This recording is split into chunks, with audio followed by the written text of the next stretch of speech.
Quand est-ce qu'on joue avec son enfant? Quels sont les meilleurs moments pour jouer avec lui? Pour moi, la réponse est toute simple, c'est tout le temps. Pour les enfants, la vie est un jeu et je trouve que c'est une notion absolument merveilleuse. Le jeu, c'est leur métier, c'est leur occupation à plein temps et on ne devrait jamais les empêcher de jouer en leur disant des phrases parfois toutes bêtes dont on ne mesure pas la portée, je pense. Par exemple, on va leur dire arrête de jouer, laisse tes jouets, viens manger. Arrête de jouer, on doit partir. Psychologiquement, c'est mauvais, c'est nocif pour eux d'entendre ça et on ne se rend pas forcément compte à quel point ça peut être nocif pour eux. Pour un enfant, la vie est un jeu et il devrait garder cette idée en tête le plus longtemps possible. À mon sens, l'éducation nationale a malheureusement oublié que la vie est un jeu, que apprendre est un jeu pour les enfants. L'école rend l'apprentissage laborieux, difficile, désagréable. Bref, faut en baver pour apprendre un peu. C'est un peu ça l'idée presque. Elle donne l'idée que les gens sérieux et les bons élèves sont des gens sérieux, qui ne rigolent pas, qui prennent tout au sérieux. Alors qu'on le sait, on apprend bien mieux et on retient bien mieux, notre mémoire est beaucoup plus efficace quand on prend du plaisir à l'apprentissage. Et dans le monde de l'entreprise, c'est un peu pareil.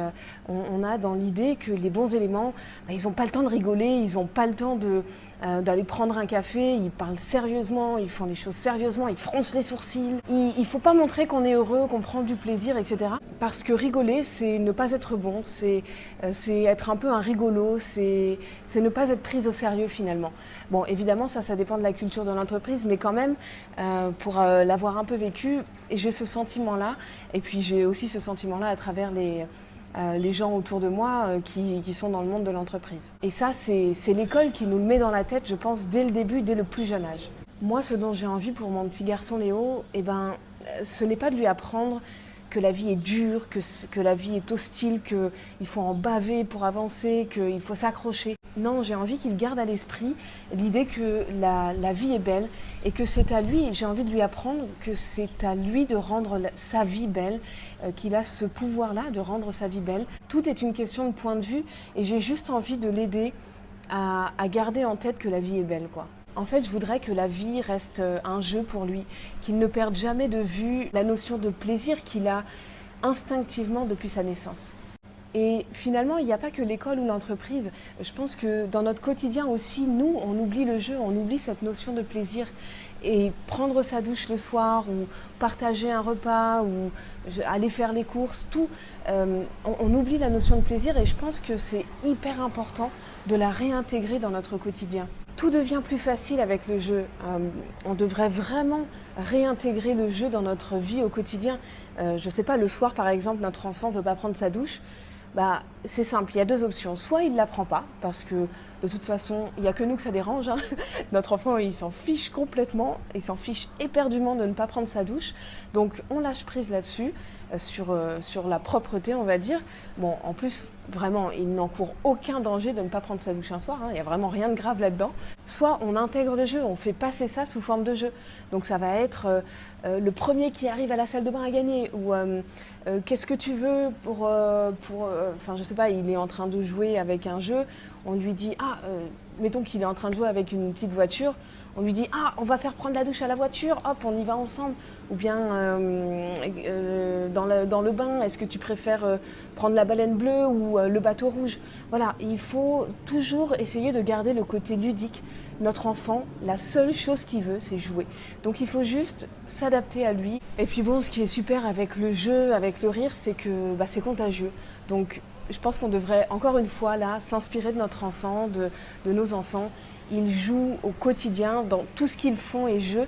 Et on devrait aussi peut-être s'inspirer d'eux de ce côté-là. Enfin en tout cas, moi c'est ce que je fais, c'est ce que j'essaye de faire.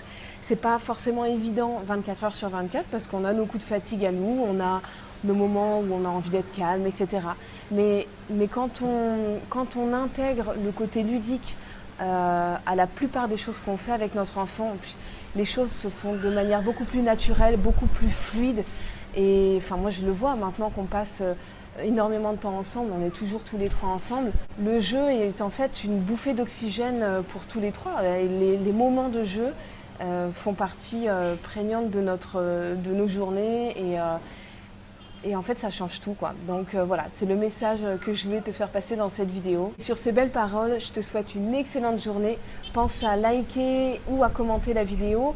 Tu peux aussi la partager pour que d'autres parents soient à l'écoute de ce genre de message, que ce message puisse être diffusé au maximum. Et puis, je te dis à très très vite pour la prochaine vidéo. Bye bye! Ah oui, j'ai oublié une chose, on a visité le Water Palace de Tirta Gangga, c'est dans l'est de Bali. Là on est basé en fait on est dans un hébergement à Amed qui est à l'extrême est de Bali.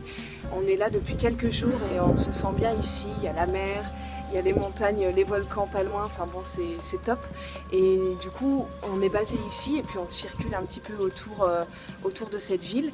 Et Tirta Gangga c'est à peu près à une demi-heure d'ici, c'est un petit patelin on va dire dans l'est de Bali toujours. Et il y a un palais avec un temple à l'intérieur et des bassins partout avec des poissons, etc. Et c'est absolument merveilleux, donc je voulais surtout partager quelques images de cet endroit idyllique avec toi. On a passé un super moment, en plus on peut même se baigner, enfin bon, c'est vraiment génial, Léo a adoré. Donc on a profité d'une super après-midi là-bas et je te partage quelques images de cet endroit magnifique.